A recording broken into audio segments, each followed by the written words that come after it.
ಸತ್ಯವು ಧರ್ಮ ಕಣ್ಬಿಟ್ಟರೆ ಎದುರಾಳಿಯು ಭಸ್ಮವೇ ನರಸಿಂಹ.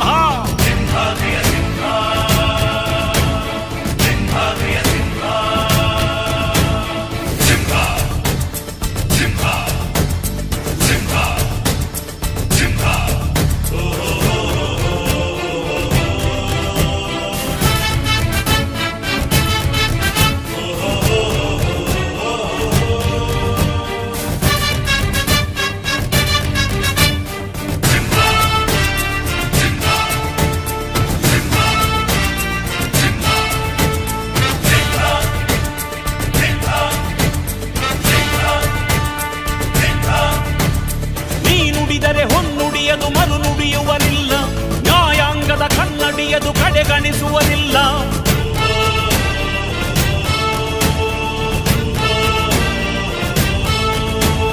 ನೀನೆನೆದರೆ ಕಕ್ಕಲ್ಲದು ಬಂಗಾರವು ತಾನೆ, ನಿನ್ ಹಸ್ತದಿ ಪಡೆದವರಿಗೆ ಸೌಭಾಗ್ಯವು ತಾನೆ. ನಿನ್ನನ್ನು ನಂಬಿದ ಜನ ಬಡತನ ಕಂಡಿಲ್ಲ, ನೀ ಪ್ರೀತಿಯ ಹಂಚಿದರೆ ಧನ ಕನಕವೇ ಎಲ್ಲ. ಹಸಿರಸಿರಲಿ ನಿನ್ನುಸಿರಿದೆ ನೆಲ ಜಲಗಳು ನಗು ನಗುತ್ತಿವೆ, ದನ ಕರುಗಳು ಸಡಗರದಲ್ಲಿ ಅದ ನೋಡುತ್ತ ತಾವೀಗಿದೆ.